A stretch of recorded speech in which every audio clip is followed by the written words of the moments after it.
కృత్తికా నక్షత్రం 1వ పాదంలో ఎవరైతే జన్మించారో వారికి శారీరక బలం అనేది అధికంగా ఉంటుందండి. కేవలం శారీరక బలం మాత్రమే కాదు, విద్యావంతులుగా చెప్పవచ్చు. మానసిక ధైర్యం కూడా అలానే ఉంటుంది. అయితే ఈ కృత్తికా నక్షత్రం 1వ పాదంలో జన్మించిన వారు చిక్కుల్లో ఎప్పుడు పడతారంటేనండి, వీరికి సాధారణంగా ఉండవలసిన ఆత్మవిశ్వాసం కంటే అధికంగా ఉంటుంది. నేను ఏదైనా చేయగలను అనుకుంటారు. సామర్థ్యం ఉంటుంది, నేనేం కాదనట్లేదు. కానీ వారికి ఉన్న సామర్థ్యానికి మించిన పనులను మొదలుపెట్టి చిక్కుల్లో పడుతూ ఉంటారు. కొంచెం గంభీరమైనటువంటి ప్రవర్తన ఉంటుందండి కృత్తికా నక్షత్రం 1వ పాదంలో జన్మించిన స్త్రీలకైనా పురుషులకైనా సరే. అయితే లీడర్షిప్ క్వాలిటీస్ అనేవి చాలా ఎక్కువగా ఉంటాయి. ఒకరికి భయపడే మనుషులైతే వీరు కాదు. ఈ కృత్తికా నక్షత్రం 1వ పాదంలో జన్మించిన వారు పుట్టుకతోనే రవి మహర్దశతో పుడతారండి. పుట్టినప్పటి నుండి 6 సంవత్సరాల వరకు వీరికి రవి మహర్దశ జరుగుతుంది. 6 నుండి 16 సంవత్సరాలు వచ్చేంత వరకు కూడా చంద్రమహర్దశ జరుగుతుందండి. 10 సంవత్సరాల నుండి 17 సంవత్సరాలు వచ్చేంత వరకు, అంటే ఈ మధ్యలో ఉన్న 7 సంవత్సరాలు కూడా కుజదశ జరుగుతుందండి.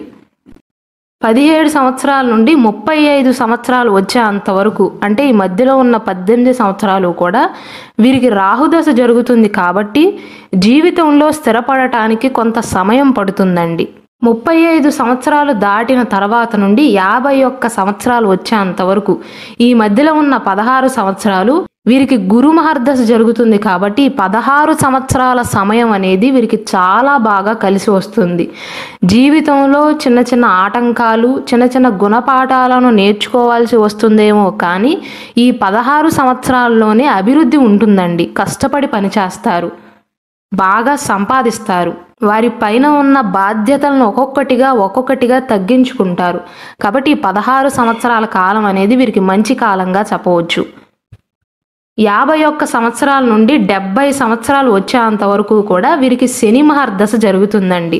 19 సంవత్సరాల పాటు జరుగుతుంది. కాబట్టి ఈ సమయంలో ఓపికగా ఉండటం నేర్చుకోవాలి. ఏదేమైనప్పటికీ కూడా 1వ పాదంలో జన్మించిన వారిని చాలా తెలివైన మనుషులుగా చెప్పవచ్చు. ధైర్యవంతులండి, ప్రతిష్టాత్మకంగా ఉంటారు. అయితే 1వ పాదంలో జన్మించిన వారిని చూసి చాలామంది ఏమనుకుంటారంటే వీరికి పొగరేమో అనుకుంటారు. కానీ నిజానికి మీరు ఎలాగైతే ప్రవర్తిస్తారు, అంటే ఎదుటి మనుషులు వీరితో ఎలాగైతే ప్రవర్తిస్తారో వారి ప్రవర్తన కూడా దానిపైన ఆధారపడి ఉంటుంది. మీరు మంచిగా మాట్లాడండి, వారు కూడా మంచిగానే మాట్లాడతారు. అదే మీరు పొగరుగా మాట్లాడండి, మీకంటే ఎక్కువ పొగరుగా ప్రవర్తిస్తారు. శ్రీ దుర్గాదేవి జ్యోతిష్యాలయం. మీరు ఇప్పుడు వరకు ఎక్కడెక్కడో జ్యోతిష్యం చెప్పించుకుని నిరాశ చెంది ఉన్నారా? అయితే ఒక్కసారి గురువు గారికి ఫోన్ కాల్ చేసి చూడండి. ప్రేమ, పెళ్లి, ఉద్యోగం, రాజకీయం, విదేశీ ప్రయాణం, ధనం నిలకడగా లేకపోవటం, భార్యాభర్తల మధ్య గొడవలు, ఆస్తి తగాదాలు, అప్పుల బాధలు, స్త్రీ పురుషుల ఎలాంటి గుప్త సమస్యలకైనా, ఎటువంటి సమస్యలకైనా ఒక్క రోజులోనే పరిష్కారం చూపుతారు. వీరు ఫోన్ నంబర్ 9542637206. ఇంట్రెస్ట్ ఉన్న వాళ్ళు ఎవరైనా ఏ టైంలోనైనా వీరికి కాల్ చేయవచ్చు.